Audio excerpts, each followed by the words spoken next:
Assalamualaikum warahmatullahi wabarakatuh.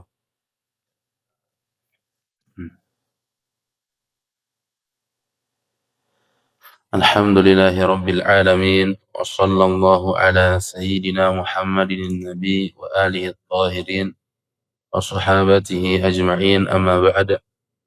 Ya ayyuhal muslimun, para jamaah Masjid Jami' Al-Furqan rahimani wa rahimakumullah. Alhamdulillah wal minnah, di pagi hari ini Allah Subhanahu wa taala memberikan taufik, kemudahan kepada kita untuk bermajelis ilmu, dan sebagaimana yang sudah diinformasikan bahwasanya insyaallah subhanahu wa ta'ala kita akan mulai membahas kitab Fathul Qaribil Mujib. Kitab Fathul Qaribil Mujib itu karya Asy-Syekhul 'Allamah Muhammad bin Qasim Al-Ghazi Syafi'i. Itu kitab fikih berdasarkan mazhab Al-Imam Asy-Syafi'i rahimahullahu ta'ala. Dan insyaallah subhanahu wa ta'ala kita akan masuk di pembahasan yaitu Kitabu Ahkamit Thaharah, kitab yang membahas tentang hukum-hukum seputar thaharah, yaitu bersuci, tentang bersuci. Kalau mukadimahnya kita tidak baca. Langsung ke Kitabu Ahkamit Thaharah.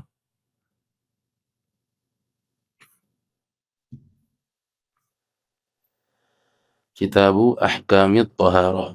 Ya. Nanti yang punya terjemahan itu bisa menyesuaikan ya. Ininya. Penulis itu Asy-Syarih rahimahullahu ta'ala berkata, wa taharatu, dan taharah, bi fathil ta'i, dibaca dengan fathah ta'nya, taharah, lugatan secara bahasa bermakna an-nadhafah, yaitu bersih ya, bersih.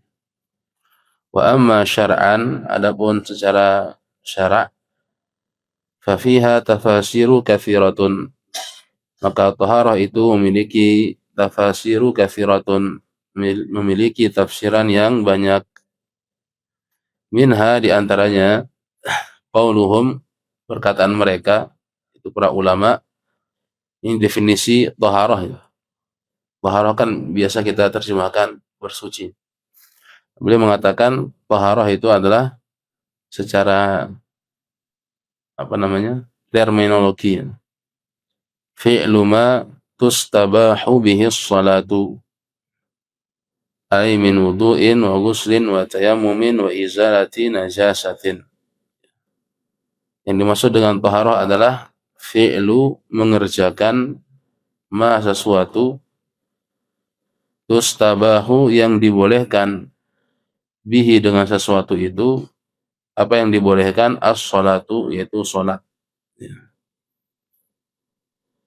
Jadi ini definisi dari taharah, mengerjakan sesuatu yang dengan mengerjakan sesuatu itu dibolehkan sholat. Yaitu min wudu'in, berupa wudu, wa ghuslin, mandi, wa tayammumin, tayammum, wa izalati najasatin, menghilangkan najis. Jadi yang namanya taharah itu adalah berwudu, mandi, tayammum, dan menghilangkan najis. Definisi yang beliau bawakan di sini mungkin susah dipahami ya, apa mudah dipahami? Ya, sehingga ulama itu berbeda-beda dalam menafsirkan apa itu taharah. Ada yang lebih mudah dari ini, itu ada di kitab Imta'ul Asma'. Apa itu taharah? Nah, di sini disebutkan, ini masih sama ya, kitab mazhab Syafi'i. Beliau mengatakan raf'u hadatsin au izalatu najasin au ma fi ma'nahuma au ala suratihima. Ya. Jadi ini definisi taharah, mengangkat hadas atau menghilangkan najis. Mengangkat hadas atau menghilangkan najis, atau yang semakna dengan keduanya, atau yang serupa dengan keduanya. Jadi kalau kita melihat definisi yang dibawakan di sini, taharah itu meliputi 4 hal. Taharah itu meliputi 4 hal. Yang pertama, taharah itu adalah raf'u hadatsin, mengangkat hadas. Mengangkat hadas, ya. Ini bisa dikasih poin yang pertama, taharah itu adalah mengangkat hadas. Hadas dibagi menjadi berapa? 2 ya. Ada namanya hadas kecil, ada namanya hadas besar. Nah, mengangkat hadas kecil, mengangkat hadas besar ini disebut dengan taharah. Ya. Mengangkat hadas kecil, mengangkat hadas besar ini disebut dengan taharah. Ya. Apa itu hadas kecil? Hmm? Hadas kecil adalah segala hal yang mewajibkan wudu. Segala hal yang mewajibkan wudu. Adapun hadas besar yaitu segala hal yang mewajibkan mandi. Segala hal yang mewajibkan mandi. Nah, mengangkat hadas kecil atau hadas besar disebut dengan taharah, bersuci. Jadi berwudu atau mandi junub, ya. Ini disebut dengan taharah. Ini yang pertama. Jadi taharah itu adalah raf'u hadatsin, mengangkat hadas, baik hadas kecil ataupun hadas besar. Contoh hadas kecil apa? Ya, buang air kecil, terus buang air besar, ya. Kemudian buang angin. Nah, ini masuk hadas kecil. Nah, mengangkat hadas kecil ini disebut dengan taharah. Ya. Caranya dengan cara berwudu. Kemudian hadas besar contohnya apa? Hah? Contoh hadas besar? Ya, berhubungan badan, berhubungan badan, ya, berhubungan suami istri. Nah, ini kan hadas besar. Nah, bagaimana cara mengangkatnya? Dengan cara mandi. Nah, mandi ini disebut dengan taharah. Nah, ini poin yang pertama, taharah itu adalah raf'u hadatsin, mengangkat hadas. Yang kedua poin dari taharah itu adalah au izalatu najasin.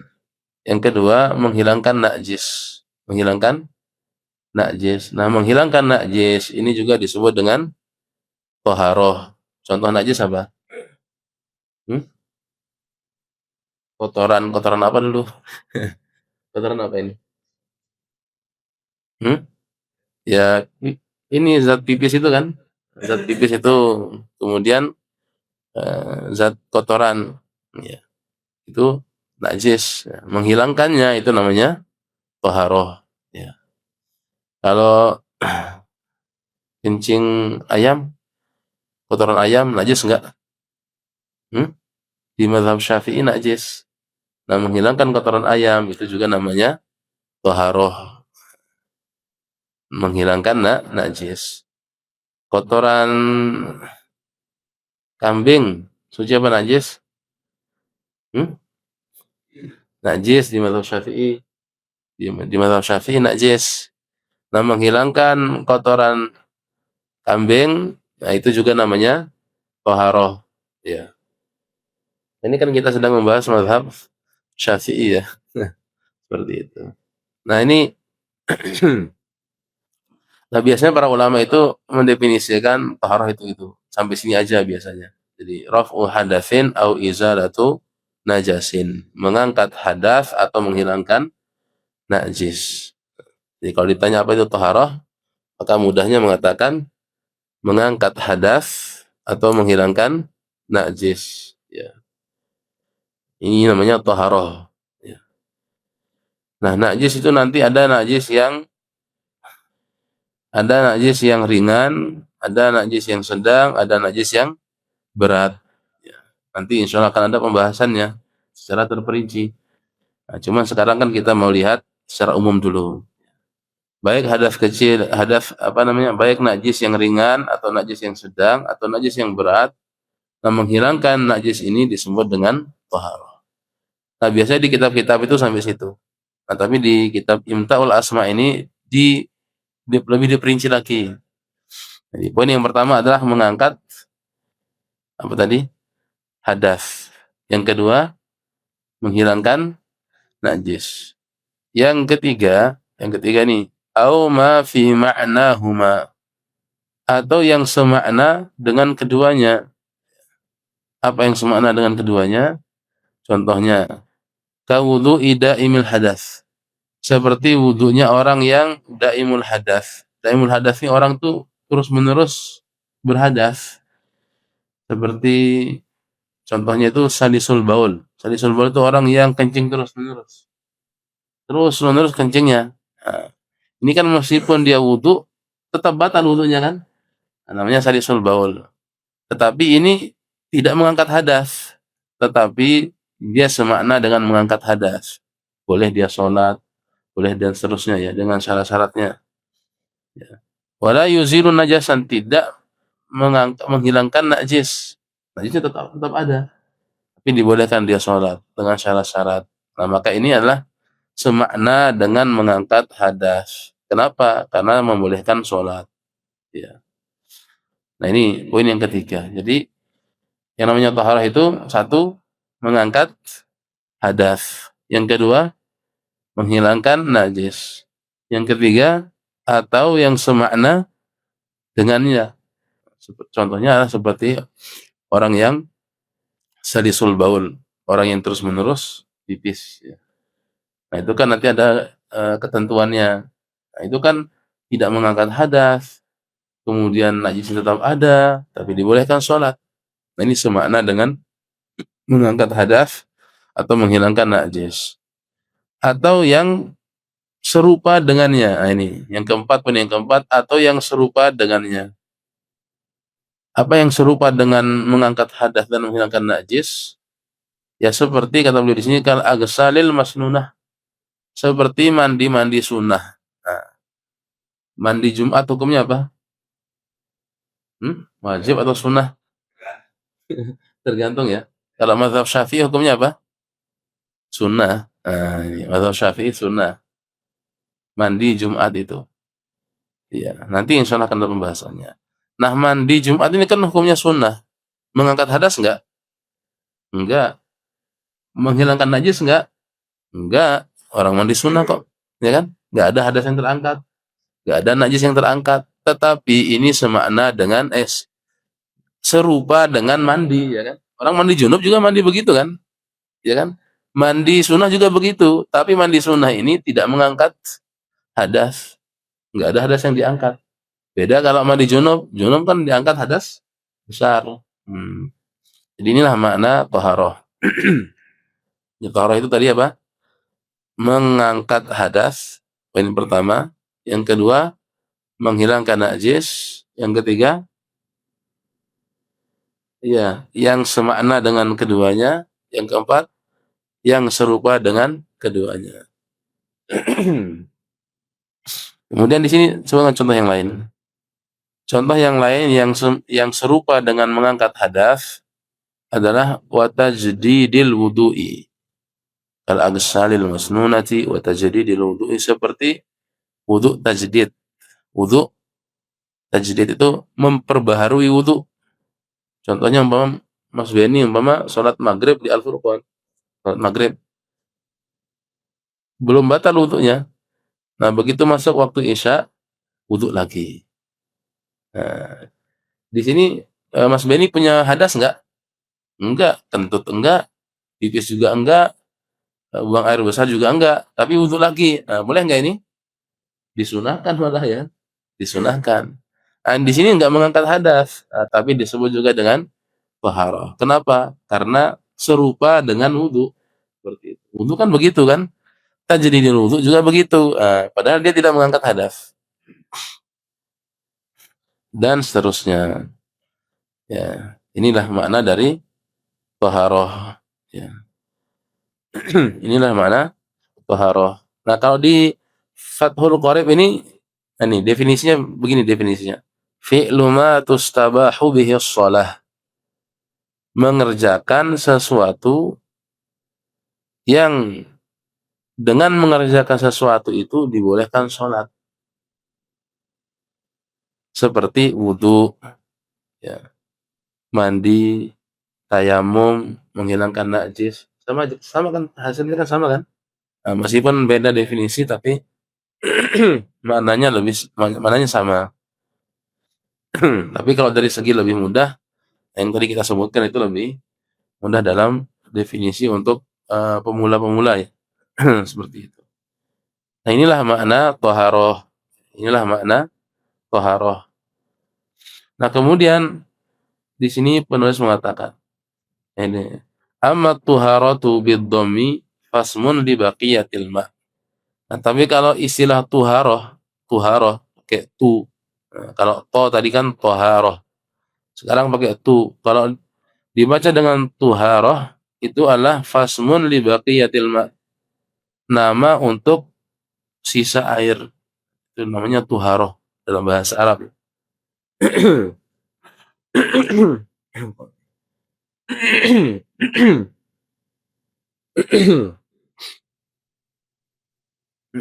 Beliau mengatakan, "Walamma kana al-ma'u alatan lit-taharati istadradal musannifu li anwa'il miyahi."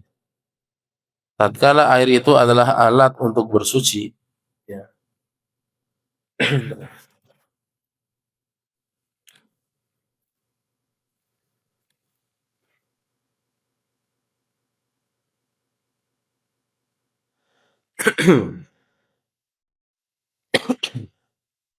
Ya. Nah ini. Walamma kana al-ma'u alatan lit-taharati. Tatkala air itu adalah alat untuk bersuci. Istadradal musannifu li anwa'il miyah. Maka penulis rahimahullahu taala mulai menyebutkan macam-macam air. Nah, ini materi pertama kita di hari ini yaitu macam-macam air. Nah, tapi di sini beliau mengatakan mungkin perlu digarisbawahi walamma kana al-ma'u alatan lit-taharah. Tatkala air itu adalah alat untuk bersuci. Nah, di mazhab Syafi'i itu yang bisa dipakai bersuci hukum asalnya adalah airnya. Berdasarkan firman Allah Subhanahu wa taala dalam surat Al-Anfal ayat 11 ya. Allah Subhanahu wa taala berfirman, "Wa yunazzilu 'alaikum minas sama'i ma'an liyutahhirakum bihi." Quran surat Al-Anfal ayat 11. Ini dalilnya. Allah berfirman, "Wa yunazzilu 'alaikum minas sama'i." Dan Allah Subhanahu wa taala menurunkan atas kalian dari langit ma'an air liyutahhirakum bihi untuk menyucikan kalian. Nah, disebutkan dalam ayat ini air untuk menyucikan kalian. Menunjukkan yang dipakai bersuci adalah air. Nah, alat untuk bersuci itu air. Meskipun nanti dalam praktek fikihnya dan hadis-hadis yang lain itu hukum asalnya air memang. Tapi nanti kan kalau nggak bisa pakai air bisa pakai tanah kan. Tayamum itu debu. Kemudian juga bisa menggunakan apa namanya dibak namanya. Dibak. Insya Allah nanti akan kita sampai pembahasannya ya. Tapi hukum asalnya adalah air ya. Orang mau wudhu itu pakai apa? Pakai air. Orang mau mandi pakai air. Orang menghilangkan najis pakai air. Ya seperti itu. Kenapa? Ya ini dalil dari Al-Quran. Nah kita berusaha apa namanya? Berusaha mencari dalilnya ya. Ini kan kalau kita Fathul Qorib kan gak ada dalilnya kan. Maksudnya nggak disebutin, bukan nggak ada ya, nggak disebutin. Nah, kita cari di kitab-kitab yang lain biar ada dalilnya gitu. Di kitab Syafi'iyah juga seperti itu. Nah, begitu pula dalam hadis, ya, dalam hadis Nabi Shallallahu Alaihi Wasallam, tatkala seorang orang Arab Badui yang pernah pipis di masjid itu kan, pernah dengar hadisnya enggak? Pernah kan? Nah, Nabi kan mengatakan, subu alaihi zanuban min ma'in. Siramilah atas kencing tersebut zanuban. Nah, zanuban ini ember yang penuh dengan air. Ya, siramlah kencing itu dengan seember air. Jadi disiram pakai air. Menunjukkan menghilangkan najis dengan air. Enggak cukup biarin kering saja. Ya kan? Kan bisa saja dibiarkan kering kan? Tapi Nabi mengatakan subu alaihi zanuban min ma'in. Siramilah pipis tersebut dengan apa namanya? Seember air. Ini menunjukkan bersuci itu dengan air. Nah, kata di Imtul Asma disebutkan wala yuqasu 'alal ma'i ghairuhu. Tidak bisa dikiaskan selain air. Tidak bisa. Jadi bersuci itu hanya bisa pakai air. Oleh karena itu di sini dikatakan walamma kanal ma'u alatan lit-taharati, tatkala air itu adalah alat untuk bersuci, istatradal musannifu li anwa'il miyah. Maka musannif di sini mulai menyebutkan macam-macam air. Ya, macam-macam air. Maksudnya macam-macam air di sini adalah macam-macam air yang sah digunakan untuk bersuci. Bukan ingin menyebutkan macam-macam air semuanya. Kalau air semuanya kan banyak. Air Coca-Cola juga air, ya kan? Air Sprite juga air. Tapi maksudnya di sini adalah air yang sah digunakan bersuci. Nah, beliau mengatakan, al-miyahu allati yajuzu ay yasihhu at-tathhiru biha sab'u miyahin. Al-miyahu air allati yang yajuzu boleh. Nah, maksud boleh di sini ay yasihhu, yaitu sah. Air yang boleh atau sah at-tathhiru biha digunakan untuk bersuci sab'u miyahin, ada 7 macam air. Jadi air yang sah digunakan bersuci ada 7. Kok 7, dalilnya mana? Nanti kita lihat dalilnya. Ya, insyaallah kita usahakan ya. Ya. Al-miyahu allati yajuzu ay yasihu at-tathhiru biha sab'u miyahin. Air yang sah digunakan untuk bersuci itu ada 7 macam. Yang pertama, ma'us sama'i. Itu air langit. Maksud air langit di sini adalah yaitu air yang turun dari langit. Apa air yang turun dari langit? Yaitu hujan. Ya. Jadi kalau hujan bisa digunakan mandi junub enggak? Hah? Bisa. Digunakan berwudu? Bisa. Jadi begitu sambil hujan, wudu di apa namanya? Di pancuran air. Bisa enggak? Sah. Sah digunakan untuk bersuci. Yang kedua, wa ma'ul bahri, air laut, air laut, al-milh yang asin. Air laut kan asin enggak? Asin, tapi bisa digunakan untuk bersuci. Nanti secara umum hadisnya kita sebutkan nanti apa dalilnya ya. Air laut. Atau kalau pernah dengar hadisnya di Bulughul Maram itu, ketika sahabat bertanya tentang air laut, Nabi SAW mengatakan, huwa tahuru ma'uhu al-hillu maitatuhu. Air laut itu adalah airnya suci dan bangkainya halal. Ya. Jadi ini dalil secara khusus ya, tapi dalil secara umum nanti kita sebutkan. Yang ketiga, wa ma'un nahri. Wa ma'un nahri, air sungai al-hulu, yaitu yang manis. Katanya di sini manis ya. Memang air sungai itu manis. Mungkin sungai zaman dulu kali ya, masih apa namanya? Masih bersih. Kalau zaman sekarang.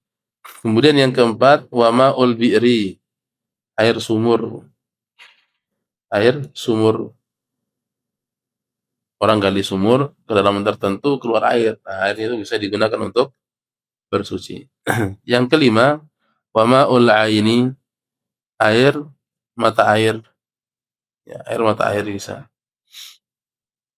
Wa ma'u thalji, air thalj, air es, air es. Kemudian yang ketujuh wa ma'ul bardi, air barot, air barot. Ya. Kalau diterjemahkan apa diterjemahkan? Air embun, es dari langit. Ya. Nah, kalau kita lihat di penjelasan apa namanya?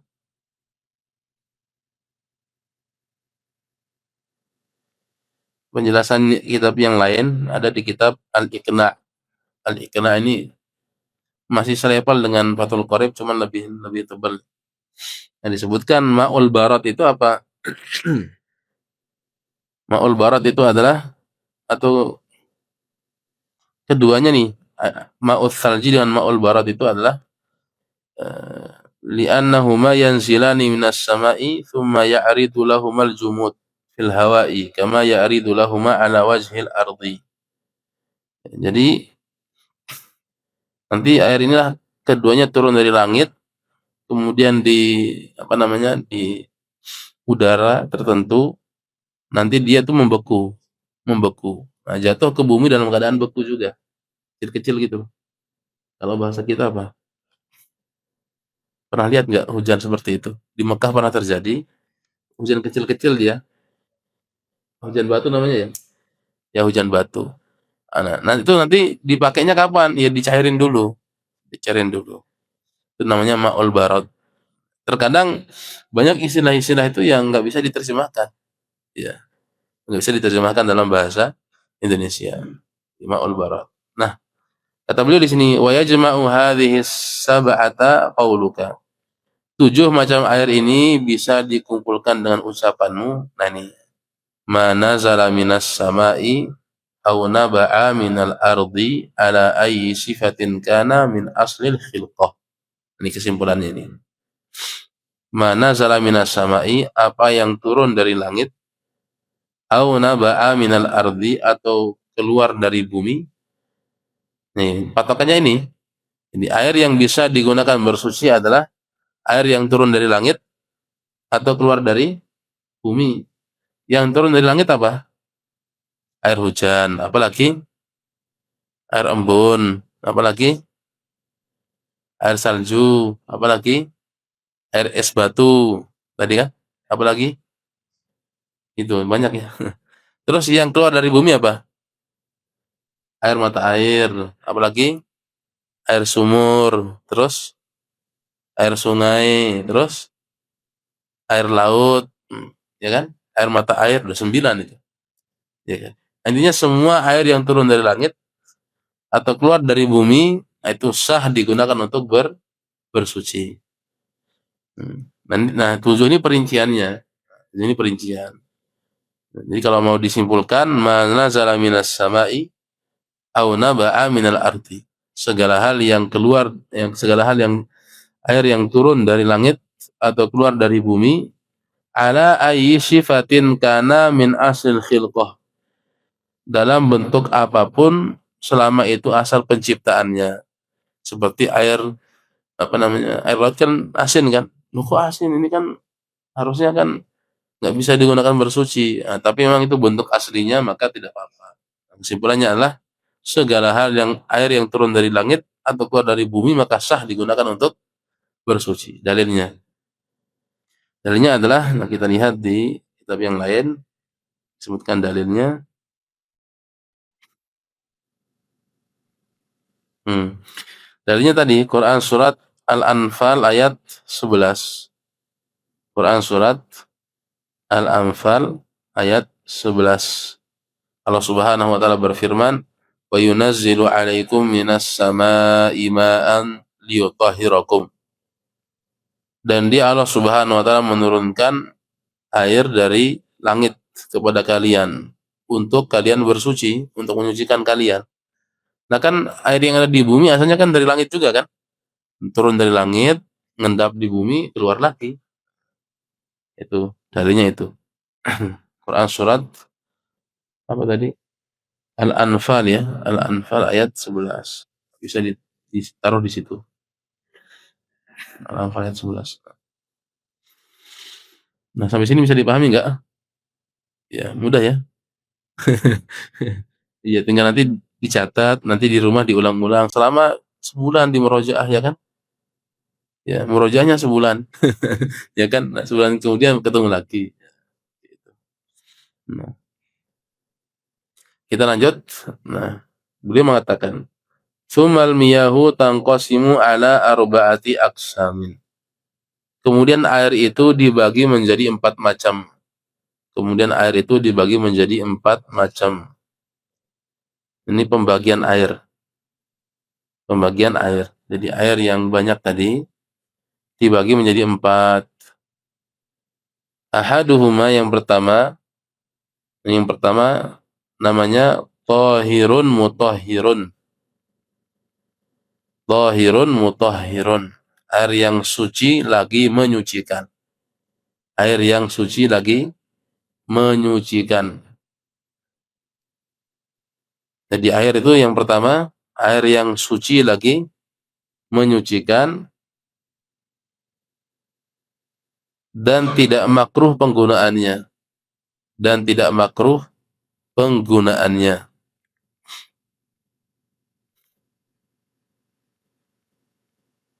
Yang kedua, air yang suci lagi menyucikan, tapi makruh penggunaannya. Tapi makruh penggunaannya.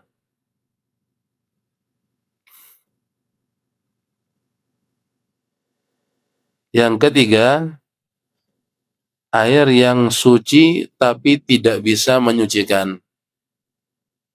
Air yang suci namun tidak bisa menyucikan. Yang keempat, air najis. Yang keempat, air najis. Nah, kita bacakan secara umum dulu. Air dibagi menjadi berapa? 4. Yang pertama, suci lagi menyucikan dan tidak makruh. Yang kedua, suci menyucikan tapi makruh. Yang ketiga, suci tapi tidak menyucikan. Yang keempat, najis. Ada yang bisa ngulang sendiri? Siapa? Yang mau ngulang? Ustaz mau coba? Silakan coba. Ya.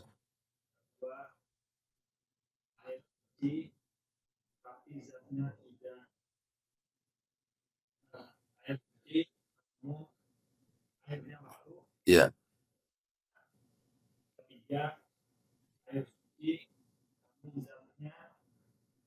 Namun tidak bisa mensucikan. Ya, betul. Barakallahu fikum. Nah itu ya. Nah kita lihat sekarang perincian satu-satu ya. Nah, satu-satu. Secara umum jadi 4. Sebenarnya kalau mau ditarik lagi jadi 3. Nah, sebenarnya ya. Tapi nggak apa-apa, kita ngikutin yang di kitab dulu. Yang pertama adalah tahirun fi nafsihi mutahhirun li ghairihi. Suci lagi menyucikan. Maksud suci lagi menyucikan adalah suci zatnya dan bisa digunakan untuk menyucikan selainnya. Ini yang pertama ya. Saya kasih nomor. Nih. Ini belum lihat kalau di terjemahan apakah sudah ada nomornya. Yang pertama, suci zatnya dan menyucikan bagi selainnya. Kemudian, tahirun fi nafsihi mutahhirun li ghairihi ghairu makruhin isti'maluhu. Dan tidak makruh penggunaannya.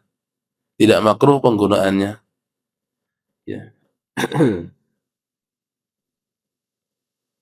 Wahwal ma'ul mutlak, yaitu air mutlak. Nah ini diistilahkan oleh ulama fikih dengan air mutlak. Namanya apa? Air mutlak. Ya. Apa itu air mutlak? Yaitu wahwal ma'ul mutlaqu an qaidin lazim. Yaitu air yang tidak ada embel-embelnya. Jadi air saja gitu. Jadi al-ma'ul mutlaq itu adalah air yang tidak ada embel-embel yang menyertainya. Embel-embel yang lazim. Contohnya, kalau kita ngomong air sumur, Bisa nggak kita ngomong ambilkan air itu? Bisa nggak? Bisa. Tapi kalau kita mau bikin air teh, buatkanlah air teh, atau bisa nggak kita ngomong bikinan air? Kemudian tiba-tiba yang dibikinin adalah air teh, bisa nggak? Nggak bisa. Nah, air teh itu namanya air yang sudah ada embel-embelnya. Nah, mak mutlak itu nggak ada embel-embelnya, pokoknya air saja. Nah, kata beliau di sini fala yadurru al-qaidul munfak. Tapi kalau embel-embelnya bisa dihilangkan, ini masih masuk kategori al-ma'ul mutlak. Embel-embelnya bisa dihilangkan. Seperti air sumur. Air sumur ada embel-embelnya enggak? Ada sumur itu kan? Tapi bisa dihilangkan enggak sumur ini? Bisa. Ya maksudnya orang itu masih menyebut dia air gitu loh, ya kan? Tapi kalau air kopi bisa nggak disebut air doang? Nggak bisa. Kalau air sumur bisa disebut air doang nggak? Bisa. Ya. Ambilkan air di sumur. Sumur itu kan kata sumur ini kata apa namanya? Embel-embel yang bisa dihilangkan. Ya. Nah, yang masuk kategori al-ma'ul mutlak tadi adalah 7 air tadi. 7 air yang disebutkan tadi itu semuanya masuk dalam kategori air mutlak, sah digunakan untuk bersuci dan tidak makruh digunakan. Ya. Bisa dipahami nggak ini satu? Satu ya, air yang suci zatnya bisa digunakan untuk bersuci dan tidak makruh. Apa itu mutlak? Disilakan dengan al-ma'ul mutlak, air yang mutlak. Tidak ada tambahan embel-embel. Maksudnya itu tambahan embel-embel, tambahan keterangan yang keterangan ini mesti ada. Nah, maka air mutlak itu harus terbebas dari itu. Yang kedua tahirun fi nafsihi mutahhirun li ghairihi. Makruh. Penggunaannya makruh, ya. Jadi kita bisa sebenarnya narik kesimpulan air yang suci lagi menyucikan itu dibagi menjadi 2. Ada yang tidak makruh, ada yang makruh. Yang tidak makruh mak mutlak tadi. Nah, sekarang yang kedua, air yang suci lagi menyucikan tapi makruh digunakan. Makruh digunakan. Makruh artinya apa? Kalau dikerjakan dapat dosa enggak? Enggak. Kalau ditinggalkan dapat pahala. Itu namanya makruh. Nah, tapi itu, nah kadang-kadang sebagian orang itu langsung menghukumi makruh ini. Padahal ada syarat-syaratnya baru makruh. Yang pertama, fil badani, kalau digunakan di badan. La fil thawbi, enggak pada pakaian. Apa itu? Wahwal ma'ul musyammas. Nah, ini istilahnya wahwa al-ma'ul musyammas. Air musyammas. Ya. Apa itu musyammas? Al-musakhanu bita'firi syamsi fihi. Yaitu air yang dipanaskan dengan pengaruh matahari. Jadi panas itu karena pengaruh matahari.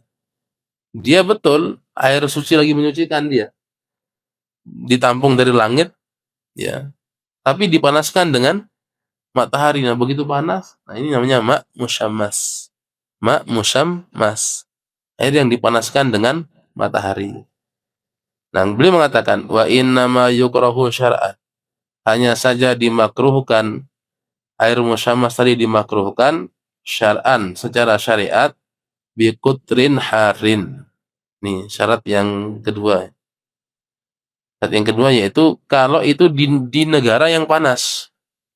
Di negara yang panas. Kalau di Indonesia gimana? Negara Indonesia ini termasuk negara panas enggak? Enggak kan? Sedang ya. Negara yang tropis. Nah, makanya kalau di Indonesia meskipun air, kan kita punya tandon kan ya. Tandon kan? Itu air suci lagi menyucikan enggak? Iya, kan diambil dari air mata air ya kan? Hmm. Atau diambil dari sumur atau di mana, intinya itu kan suci lagi menyucikan. Lu kena matahari, tandon itu panas. Makruh enggak digunakan? Enggak. Kalau ini di Indonesia kok. Nah, kecuali kalau tinggal di Hijaz. Di Hijaz tuh di Saudi.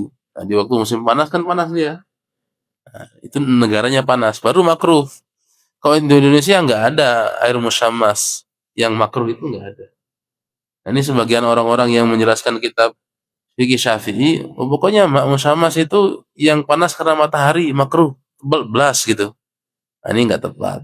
Itu makruh kalau biqutrin harin, di negeri yang panas. Atau mungkin kalau di Indonesia, di belahan-belahan Indonesia yang agak panas, seperti di mana itu? Di Maluku ya? Gunung Kidul juga ya? Panas ya? Ya, bisa jadi ya kalau panas. Di NTT itu kan, NTT kan panas. Bisa jadi kalau di situ iya. Tapi secara umum di Indonesia kan bukan negara yang panas seperti itu. Ya. Nah, di situ kemudian yang kedua ini syarat yang kedua, syarat yang ketiga ya. Tadi kan syarat yang pertama digunakan di badan, ya kan? Yang kedua di enggak, kalau dipakaian enggak. Kalau dipakai cuci pakaian, ngilangin najis enggak apa-apa, enggak makruh. Makruh nih kalau pakai mandi junub. Nah, pakai wudu, nah itu. Fil badan. Yang kedua biqutrin harin, di negeri yang panas. Ya, yang kedua fi ina'in muntabe. Ini air ini ada di ina'in muntabe, yaitu bejana yang dibuat dari logam. Baru kalau di tandon kan plastik. Meskipun panas, meskipun di negeri yang panas, enggak makruh. Ini kalau di ina'in muntabe. Di ina'in muntabe ini disebut di kitab yang lain maknanya adalah alladzi tatarraqa alaihil hadid. Itu bejana yang dibuat dengan palu dan semisalnya. Artinya besi ya. Besi, logam itu.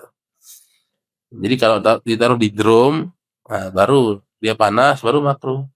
Tapi kalau di tandon yang plastik enggak makruh, meskipun panas. Illa kecuali ina an-naqdaini, kecuali kalau bejana yang terbuat dari emas dan perak. Kalau emas dan perak itu tidak makruh, tapi dari segi penggunaan haram. Haram. Dari segi penggunaan, tapi dari segi airnya enggak makruh. Kalau ditaruh di situ dan menjadi panas, ya. Kenapa? Li safai jauharihima. Karena bahannya sangat bagus ya, zatnya bagus. Ini. Nah, kemudian syarat yang keempat. Syarat yang keempat, wa idza barada atau baruda zalatil karahatu. Yang keempat ini, jika telah dingin, air musyammas tadi dingin, zalatil karahatu, maka kemakruhannya hilang. Jadi kalau pagi panas baru makruh. Tapi kalau sudah dingin enggak makruh. Jadi ini 4 syarat ini. 4 ya. Yang pertama tadi di negeri yang panas. Kedua, di bejana yang terbuat dari logam. Yang ketiga, digunakan di badan. Jadi syarat-syaratnya baru makruh. Makanya kalau ini kan kitabnya penjelasannya. Kalau orang itu tiba-tiba baca matan takrib enggak pakai syarah, nah itu rentan sekali kemudian untuk salah memahami maksud dari para ulama. Ulama enggak memaksudkan itu, malah dia menyampaikan itu. Nah, seperti itu. Nih, wa idza baruda zalatil karahatu. Wa ikhtara an-Nawawi adamal karahati mutlaqan. Ini Imam Nawawi, nah ini kan ulama Syafi'iyah ya. Imam Nawawi memilih pendapat adamal karahati mutlaqan, tidak makruh secara mutlak. Ini Imam Nawawi berpendapat tidak makruh secara mutlak. Jadi kalau Imam Nawawi, ulama Syafi'iyah juga, beliau memiliki pendapat dalam masalah ini, air musyammas itu tidak makruh sama sekali. Tapi ini pendapat An-Nawawi. Nah, pendapat resmi mazhab Syafi'i, air musyammas itu makruh berdasarkan syarat-syarat yang tadi. Itu pendapat resmi mazhab Syafi'i. Adapun ini pilihan Imam Nawawi. Nah, jadi ulama dia memilih Kenapa Imam Nawawi memilih pendapat itu? Karena hadis-hadis yang berbicara tentang air musyammas itu lemah katanya. Hadisnya lemah. Kenapa? Ya, kenapa makruh di mazhab Syafi'i kan kenapa makruh? Ya, kenapa makruh menggunakan air musyammas itu? Karena ketika air yang ada di bejana logam atau besi tadi ditimpa sinar matahari sehingga panas, nanti ada partikel-partikel apalah yang keluar dari besi tersebut. Besi itu keluar partikel-partikel. Sehingga kalau orang berwudu dari situ atau mandi dari situ bisa terkena penyakit baros. Bisa terkena penyakit sopa. Sopa itu apa? Eh? Ya yang itu loh, kulitnya rusak itu loh. Putih-putih. Pernah lihat nggak orang-orang seperti itu? Hmm? Iya, pernah ya. Nah, itu ada hadis-hadisnya. Ada hadis-hadisnya bahwasanya berwudu atau mandi dari dengan apa namanya? Musamas, air musamas tadi yurisul baros. Bisa menyebabkan baros. Nah, ini yang dianggap oleh Imam Nawawi lemah hadisnya sehingga tidak digunakan. Makanya disebutkan di sini fakhtara Nawawi adamal karohati mutlaqan. Imam Nawawi berpendapat tidak makruh sama sekali. Tetapi tetapi perlu digarisbawahi, kalau memang secara kedokteran air musammas itu apa namanya betul-betul bisa memberikan penyakit baros tadi, kedokteran. Nah itu. Kedokteran itu betul ternyata air musammas itu bisa membuat baros, ya diyakini ya, memang bisa. Bahkan bisa haram untuk menggunakannya. Nah, kalau dulu kenapa makruh ya masih apa namanya? Rudati dan sangat dingin. Ya, dimakruhkan. Nah, kalau ini di mana saja? Dimakruhkan juga orang itu bersuci dengan air yang sangat panas atau air yang sangat dingin. Nah, itu. Apa dalilnya ini? Dalilnya itu adalah karena perbuatan ini bersuci dengan yang sangat panas atau sangat dingin ini tidak bisa menyempurnakan wudhu atau bersuci. Sementara Nabi mengatakan dalam hadis, asbighul wudu'a, sempurnakanlah wudhu kalian. Maksudnya sempurnakan wudhu itu kalau basuh wajah itu ya 3 kali, ya kan? Basuh tangan 3 kali. Lo pakai kalau yang pakai dingin banget gimana? Gak bisa, ya kan? Coba aja kalau tinggal di dekat pegunungan, ya kan? Ini pernah itu jadi relawan gempa itu dulu. Itu kan aneh di itu di apa namanya di dekat pegunungan itu, Gunung Rinjani itu. Itu kalau bangun itu jam 3 itu nyentuh air itu udah dingin sekali. Gak bisa kita pakai wudhu 3 kali itu nggak bisa. Nah itulah kenapa ulama melahirkan makruh. Kan Nabi memerintahkan kita untuk menyempurnakan wudhu.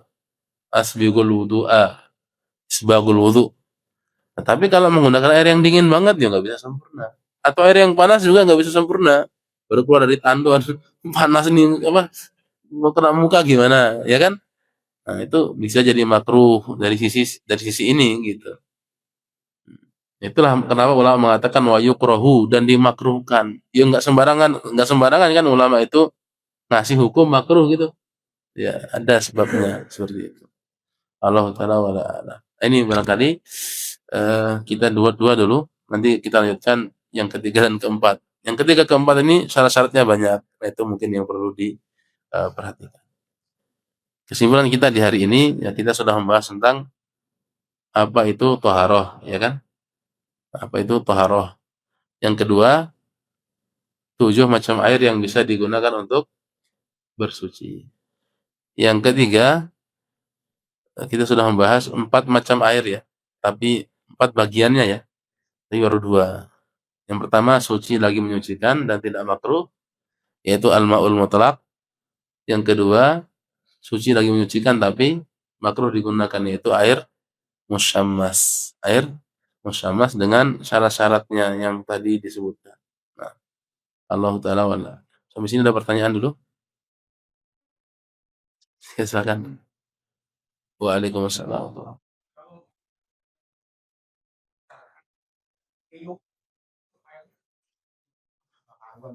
Di mana? Ah,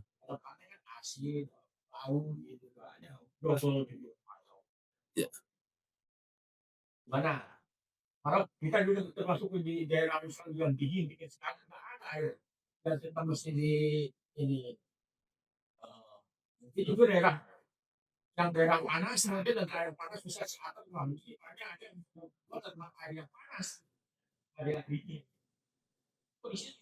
Iya. Berarti yang pertama dulu di Priok tadi ya? Priok Jakarta maksudnya?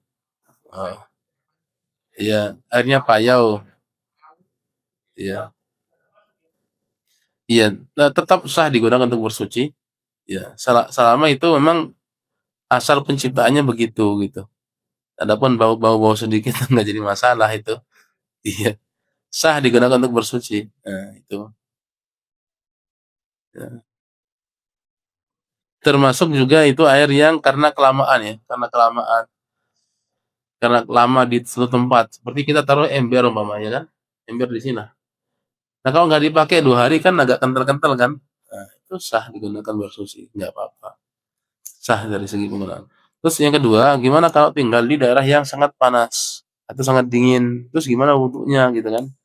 Nah, kalau di tempat yang dingin bisa dimasak dulu, dimasak, kemudian dan ini kebiasaan orang-orang zaman dahulu ya. Jadi sebelum subuh itu mereka udah bangun, nyiapin air. Ya kan musim dingin tuh, dia bangun nanti dipanaskan sambil ditunggu dicampur dengan air yang lain sehingga nanti nggak terlalu dingin air itu, sehingga dia bisa menyempurnakan wudhunya. Gitu caranya. Enggak jadi bawang. Enggak. Enggak jadi enggak.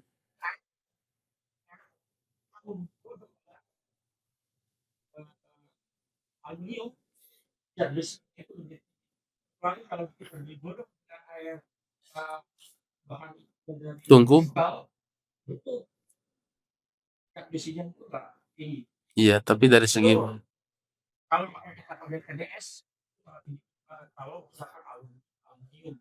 iya. Hah? Iya. Iya.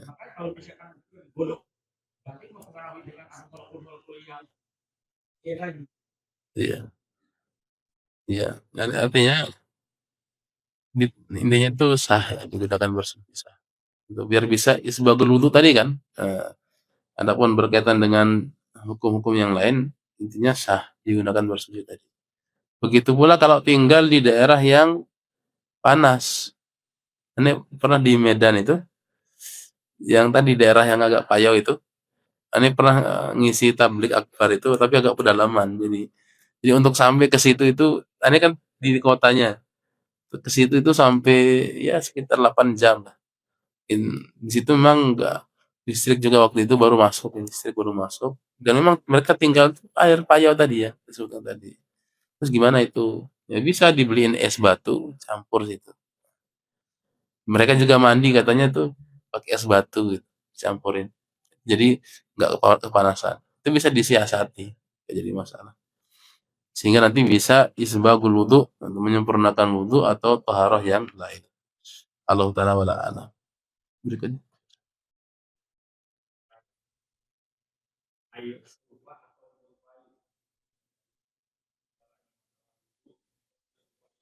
Nah,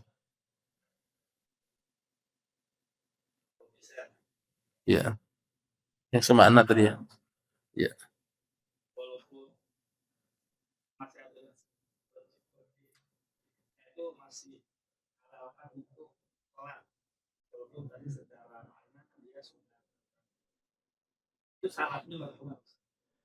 ya, ya.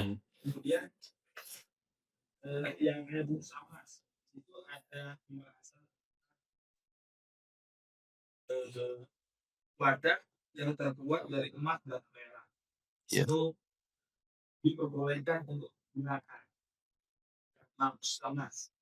ya.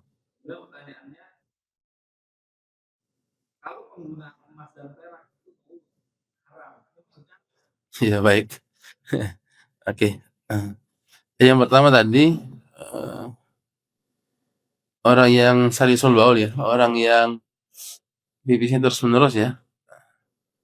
Nah, orang yang pipisnya terus menerus ini memang punya beberapa syarat untuk dia itu bersuci. Di antaranya adalah dia itu bersuci itu setelah masuk waktu sholat. Jadi dia berwudu itu setelah masuk waktu sholat. Nggak bisa dia berwudu sebelum masuk waktu sholat. Nah, jadi karena dia wudunya darurat, jadi nanti wudunya setelah masuk waktu. Orang yang salisul baul, orang yang tertimpa kencingnya terus menerus ya, terus menerus kencingnya. Nah, kemudian dia nanti menggunakan semacam Pampers itu, semacam Pampers, bukan apa namanya, los biasa kayak kita. Alhamdulillah kan kita sehat ya, nggak ada yang sakit. Ya, nanti dia pakai Pampers. Nah, sehingga kalau pipisnya keluar kan ketambung di situ kan. Najis nggak itu kalau sholat pakai najis itu? Sah nggak sholatnya? Karena hukum asalnya kan nggak sah kan. Orang dia gendong najis, orang dia juga pipis, nah, seperti itu. Nah, tapi dimaafkan, dimaafkan. Pakai Pampers tadi. Nah, wudunya itu setelah masuk waktu. Kalau dia wudunya sebelum masuk waktu nggak sah. Ya. Nah, ya, kemudian nanti langsung dia sholat. Dia begitu dia wudhu langsung dia sholat. Tidak menunggu jeda, tidak menunggu jeda yang lama seperti itu. Itu baru bisa sah dia sholatnya. Orang yang salisul baul. Begitu pula yang masuk dalam hal ini adalah perempuan yang istihadah. Perempuan yang istihadah. Perlakuannya juga ya sama mirip. Dia itu wudhu ketika sudah masuk waktu.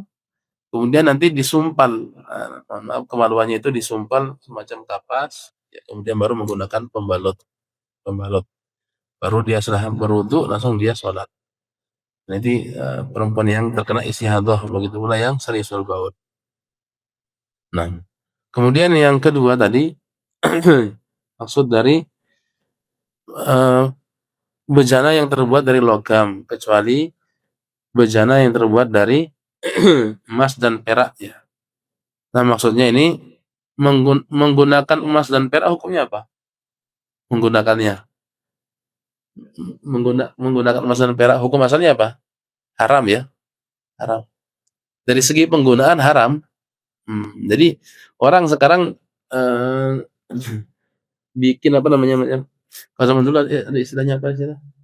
Untuk naruh air itu kendi ya. Nah, kendi ya. Kan misalnya orang naruh air kan di kendi kemudian nanti kan wudhu di situ kan. Sama-sama dulu itu loh. Sebelum ada keran sekarang ya kan. Dia kan punya kendi tuh. Nah, itu kan bisa dibuat dari apa? Tanah liat, ya kan? Tanah liat.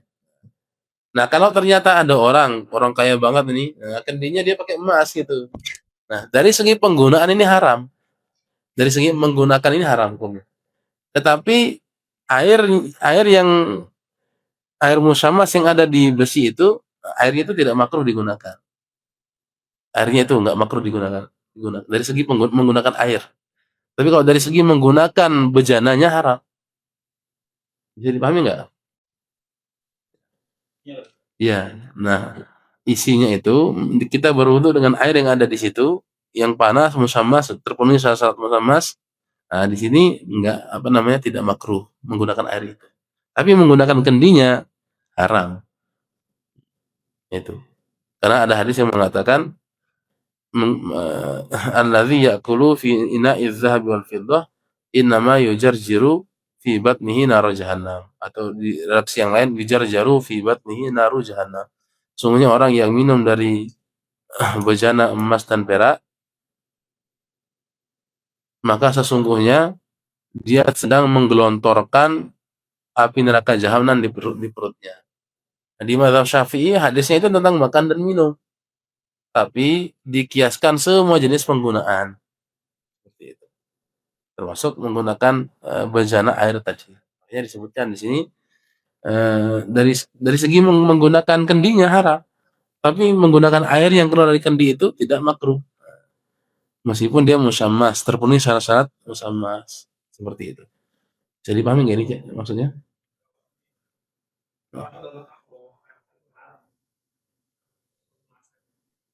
Bejana, iya bejana,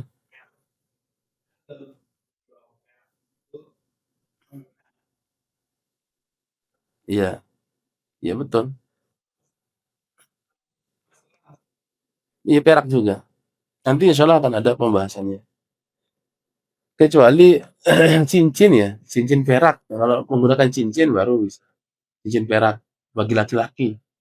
Ya baru itu boleh. Kalau emas kan nggak boleh. Nah tapi kalau bejana ya nggak boleh. Ya emas dan perak. Nah, dan ini ada hukum-hukum yang berkaitan dengan emas dan perak. Insya Allah akan ada di sini. Kita kita kan masih bahas apa namanya? Masih bahas air. Ya nanti ada pembahasannya itu insya Allah.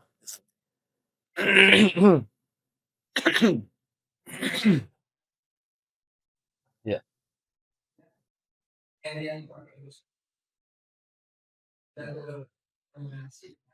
Panas. Hmm. Bagaimana? Ya betul. Iya. Insya Allah itu masuk nanti di hadis yang ketiga yaitu al-ma'ul mutaghayyir. Al-ma'ul mutaghayyir itu air yang terjadi perubahan. Nah, kalau air yang terjadi perubahan itu nanti ada syarat-syaratnya. Nah, kalau seperti banjir itu masih berubah jadi coklat ya. Iya. Itu masih sah digunakan bersuci. Sah digunakan untuk bersuci. Kenapa? Karena air itu memang susah dihindarkan dari apa tanah tersebut. Memang sudah satu jalan ya kan. Jadi sah digunakan untuk bersuci. Nggak jadi masalah. Nah, jadi nggak perlu nunggu hujan dulu baru wudhu gitu.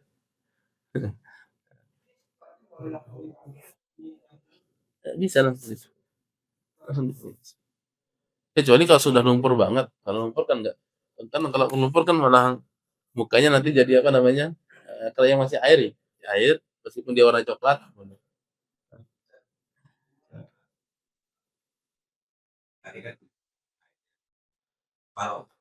Iya.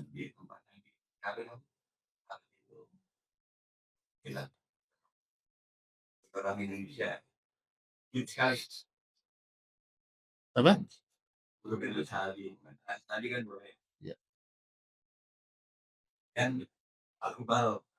Iya. Iya. Air. Iya. Betul. Betul.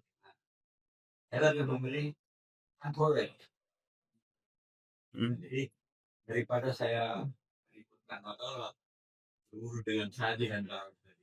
Iya. Iya betul. Nah, jadi tayamum kan nanti tayamum itu kan ada ininya, ada iya betul betul. Nah, nanti ada pembahasannya itu di tayamum, syarat-syarat tayamum itu, ya syarat-syarat tayamum itu ada syarat-syaratnya di sini. Nah kalau kondisi yang disebutkan tadi itu di mazhab Syafi'i ya belum boleh tayamum, ditunggu aja nanti seperti itu. Jadi dia nggak kecil-kecil kan dia kecil. Ya kalau bisa dia apa namanya ditutup umpamanya dengan bagi sehingga nanti agak mencair bisa digunakan untuk bersuci. Tapi memang disebutkan dalam hadis Nabi itu ya, dalam hadis Nabi itu jadi Islam itu disebutkan kan menyebar ke seluruh seluruh penjuru kan, kecuali daerah kutub itu. Di daerah kutub tuh nggak disebutkan, kutub yang dingin. Makanya kalau kita lihat sekarang daerah-daerah Nepal itu kan, daerah Nepal itu ada muslim nggak di situ? Hampir nggak ada. Gimana? Hmm, iya. Iya. Iya.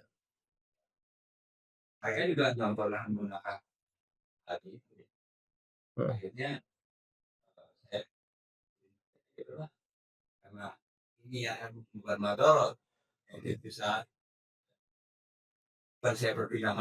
Iya iya betul betul betul. Iya. Iya iya. Hmm.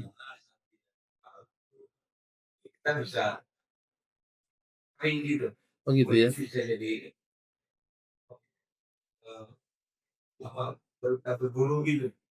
Oh gitu. Iya. Daerah mana tuh? Oh pernah ke situ? Masya Allah. Daerah mana itu?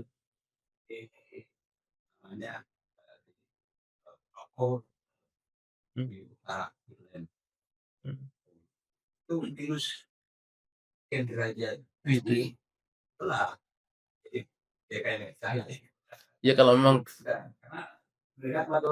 iya iya. Betul. Ya kalau memang keadaannya seperti itu ya, maksudnya dia kan susah cair gitu ya. Ya bisa kalau memang keadaannya begitu, bisa jadi. Iya. Iya. Mmm.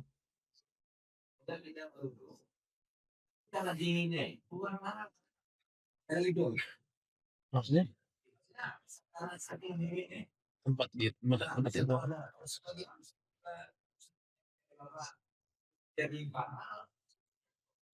Enggak, maksudnya gimana? Dia dia tinggal di tempat itu? Ya, dingin sekali gitu ya? Mmm. Terus darahnya ini ada apa ya? Hah? Iya. Oh iya, berarti yang ditanyakan mimisan ya? Mimisan. Nah, kalau mimisan ada hukumnya, hukum tersendiri mimisan. Nanti kalau memang dia itu, mimisan ini tidak bisa ditahan, itu disumpal dulu, disumpal pakai apa namanya, ya semacam tisu. Ya bisa disumpal katanya. Ya Allah taala alam. Ya, ya itu kan ini, ada di kitab yang lebih besar tuh di Fathul Mu'in ya, perincian tentang ru'af istilahnya, mimisan. Ada pembahasan. Allah taala alam. Ada lagi? Ya.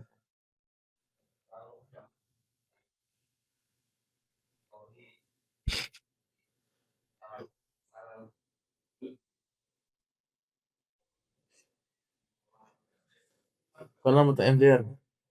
Kolam apa ember? Kolam besar. Ya. Ya.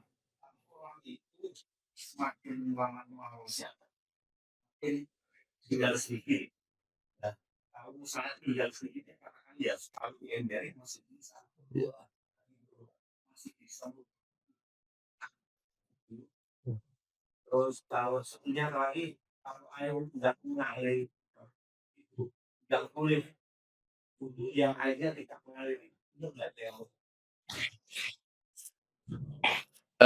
Sebenarnya mau air yang sedikit, air yang banyak bisa aja, nggak jadi masalah. Ini untuk pakai ini bisa nggak? Boleh boleh aja, nggak jadi masalah. Termasuk meskipun kolamnya sedikit kecil atau untuk di ember boleh nggak? Boleh. Nah, cuman mungkin yang dipahami oleh orang-orang dulu itu, karena nanti ada pembahasannya insya Allah di bulan depan ya, tentang air mustakmal itu, ya kan? Air mustakmal itu, jadi kalau orang itu wudhu dari ember, mungkin ini sering juga kita wudhu dari ember kan di kamar mandi itu, langsung ngambil dari ember, nggak pakai apa namanya. Nah, memang di madzhab Syafi'i itu kan ini kan ngambil dari ember, ambil air kan, set basuh wajah, betul. Setelah itu kan ngambil untuk tangan. Nah begitu dia masukkan air ke dalam ember, tak masukkan tangan, otomatis kan hadas yang di tangan terangkat nggak? Terangkat. Nah begitu dia berpisah tangan dari ember, air yang di embernya menjadi air mustakmal. Tidak sah lagi digunakan kalau dia itu ini apa namanya, kalau dia hanya masukkan tangan, nah begitu diangkat berpisah, nah ini jadi air mustakmal yang di sini nih. Kecuali dengan satu syarat, kecuali kalau dia niatkan ketika masukkan tangan itu menciduk air. Nah, kalau dia niatkan menciduk air, maka air yang di ember tidak jadi mustakmal. Tapi kalau dia tidak meniatkan apa-apa, masuk dengan memasukkan tangan saja, ini kan terangkat atas tangan. Terangkat atas tangan, begitu berpisah, nah air yang di ember jadi mustakmal. Tidak bisa lagi digunakan untuk basuh kepala, tidak bisa digunakan untuk basuh kaki, seperti itu. Nah itu yang mungkin yang dipahami oleh eh, orang-orang terdahulu. Ya udah jangan untuk di ember, jangan untuk di air kolam yang sedikit. Mungkin khawatir menjadi air mustakmal. Padahal ya ada caranya biar enggak jadi mustakmal. Itu niatnya menciduk saja, seperti itu. Allahu a'lam. Jadi wudu pakai sedikit begini bisa nggak? Bisa. Nah mungkin yang lagi agak viral kemarin-kemarin itu ada pembimbing umroh, ya kan? Ngajarin wudu pakai apa? Spray apa spray? Spray ya. Hmm. Nah itu kan dia semprotin ke wajahnya itu. Nah sementara airnya nggak ngalir gitu loh. Nah, ini nggak sah. Karena kalau membasuh wajah itu masih ada air yang ngalir gitu. Maka kalau cuma disemprot dikit cuma diusap-usap begini, ya nggak sah itu. Nah, kalau spraynya tuh banyak airnya sampai mengalir, ya sah. Tapi kalau cuman ngusap-ngusap aja basah, nggak sah. Nah, makanya dalam Al-Qur'an Allah mengatakan ketika nyebut wajah itu, basuhlah wajahmu, wajah kalian, kedua tangan hingga siku. Nah, ketika nyebut kepala, usaplah kepala. Nah, usap kepala itu nggak mesti ada air yang mengalir. Lo wajah itu bukan diusap tapi dibasuh. Nah, kalau di sini baru diusap. Nah, itu kan ya gara-gara apa namanya kurang memahami fikih seperti itu. Wah, ini sedikit ini semprot-semprot aja. Padahal lagi umroh banyak air kan? Ya, ya enggak? Banyak air di Mekah itu. Seperti itu. Allah taala wala a'lam. Nah, ada lagi enggak? Silakan. Ya.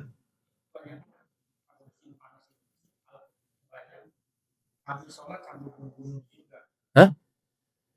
Membunuh? Oh, iya.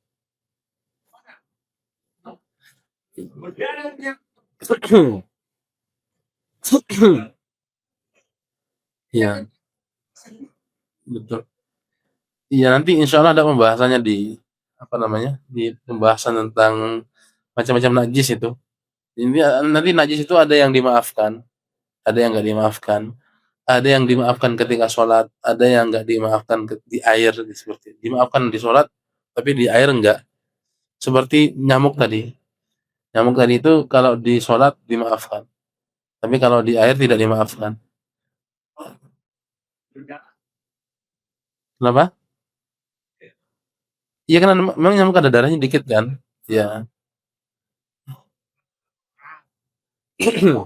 Hmm. Iya. Ya itu dimaafkan. Ya, dia najis tapi dimaafkan.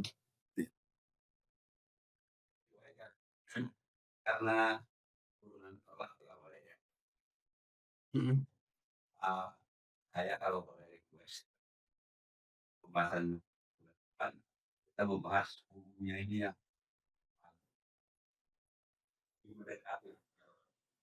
Ya insya Allah bisa. Ya, ya insya Allah bisa. Nah, kalau kita lihat urutan di sini, wudhu itu, ini kan bahas air ya, air. Terus nanti bahas tentang eh, hal-hal yang hal-hal yang tentang dibak ya, menyamak. Kemudian hal-hal yang haram digunakan.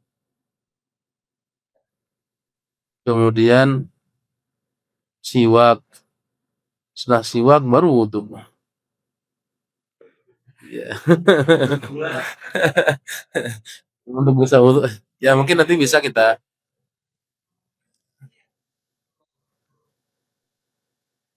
Ya bisa, bisa. Ya lebih ya, mendesak. Ya insya Allah bisa. Ya insya Allah bisa aja. Orang kita yang punya kajian kan, kita yang ngatur juga bisa. Allah taala wala alam. Ada lagi? Cukup ya? Nah, tapi demikian pembahasan kita di pagi hari ini. Semoga Allah memberikan taufik dan ilmu yang bermanfaat bagi kita di dunia dan di akhirat. Amin ya rabbal alamin.